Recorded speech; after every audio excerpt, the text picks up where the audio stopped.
Special advisor to the president on diaspora matters, Abike Dabiri-Arewa, and the president's spokesperson, the Femi Additional, was when they visited the president about some days ago.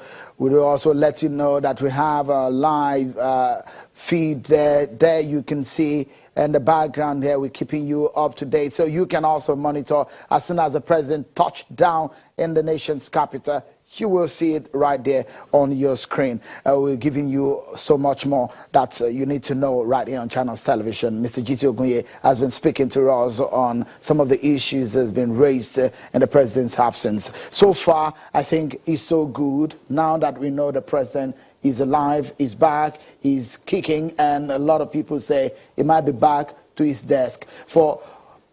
In terms of governance, a lot of people say, look, maybe there's no loophole, maybe there is no vacuum. But what do you think? I want to agree that there was no serious vacuum in governance during the period the president was away. And I'm using my words carefully. No serious vacuum. But there was some kind of vacuum. For example, it took the acting president a while before the ministers were sworn in. The question was, if the president were to be around, we would have taken about 2 months upon their being cleared by the Senate before they would be sworn into office, but there was no serious vacuum. The acting president was up and doing. He was moving all over Nigeria, engaging with the people. And I think that he did very well while the president was away. All right, we would like to tell our viewers that we might be expecting the president to land and touch down in Abuja any moment from now. We do understand, as we keep track of the events there at the international airport, that the acting president, the vice president, Professor Yemi Osinbajo, has landed. He's also there to receive the president. He's already waiting for the president. That means in terms of protocol, in terms of the organization of it, when the acting president or the vice president is on ground, it might not take too long before the president arrives. It takes about 6 hours or so for a London trip to Nigeria, for a presidential jet of the nature the president is riding into Nigeria. It might take about 5 hours or so. So it's expected that he left London at about 11. We should be expecting him to touch down in Abuja any moment from now. So we have the live feed for you up there on your screen right there, on your screen. So you can know as soon as the president touched down in Abuja. Let's continue with the conversation now, Mr. Ogunye. Yeah. With what the law says and what we see on the streets of Abuja, and what we saw in New York and in London, where people were protesting, were those protests justified in any way? When, for example, there were talks about the president is okay, the president is on medical, he was not feeling too well. Do people really need, in a democracy, to go on the street to protest a president who is not feeling too good? There is something about right. And there is something about need. Do people have the right to protest? I've told Nigerians that we have the right to protest. People have the right to protest. It's guaranteed in the Constitution. And even for those who did protest, who maintained that vigil, quote unquote, at Abuja House, and the ones who organized the protest in New York, I wouldn't condemn them.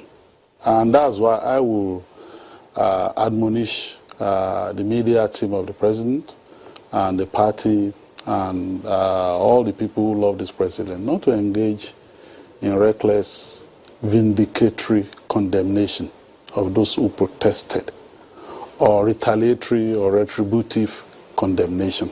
Oh, yes, our president is back now. Shame unto you. That's not the attitude. The president himself recognizes that he'll have, for a president of a country like Nigeria that was almost ruined before 2015, because that's a fact that needs an agile person to move around the country, bring the people together, encourage Nigerians to face the future with optimism and all that. For such a president, illness is a distraction. And so for those who protested, we can assume that some protested in bad faith, but we can also assume that they protested because of their love for country. And so this is the time to bring people together. This is the time for the president to say, I thank all of you, for those who were praying and for those who were criticizing me and all that. In any case, the president and Nigerians should want a situation whereby this president will be the last president of this country that will have to travel abroad for medical reason.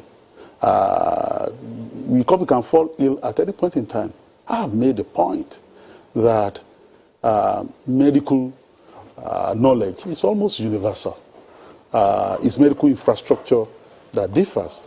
And you will see that only recently the acting president received a team of Nigerians from diaspora, including a medical doctor of Yoruba extraction that performed a medical feat in the United States by carrying out a surgery on a fetus that was implanted later in the mother and was carried to term. And then the baby and the mother are alive. That doctor, I understand, was trained in this country. Somebody was saying Agowe Osu. And he went to America and he's a leader there. So I have referenced Fidel Castro, a country of 10 million people. He took ill. He was there. He didn't travel abroad. Nelson Mandela was 96. You know, between his home and hospital, even when, because he was beloved, South Africans wanted him to live beyond 96, he never traveled out of the country. So I look forward to a situation whereby we will have to provide Medicare for ourselves here. It is shameful. And I'm not saying this in a very, unsympathetic manner. For us as a country, for our people to be going to India, to be going to, in a particular month, in 2013 or so, in 1 month, about 3-4 Nigerians were brought in from England. Ojuku, Umbu, about 4 of them from England. That shouldn't be what we can have all the money. We can talk about medical tourism, because it's the pastime of the rich and powerful to say that I'm going overseas for medical vacation to wherever and all that. We should be providing those services here. Right. And that point should not be lost on us. So I expect that once the president returns, and in his broadcast, we'll thank everybody, thank Nigerians, those who criticize, and in any case... And probably declare a state of emergency on the health sector. Exactly. Maybe. All right, we'll take a breather, and when we return, we'll still keeping you up to date and keeping track of, keeping tabs on what is happening in the nation's capital, as we'll expect the nation's #1 man back into the country as soon as possible. Right there, you can see on your screen the live feed from Abuja, and as soon as the president lands, we will give it to you hot and fresh. Stay with us. We'll be right back, everyone.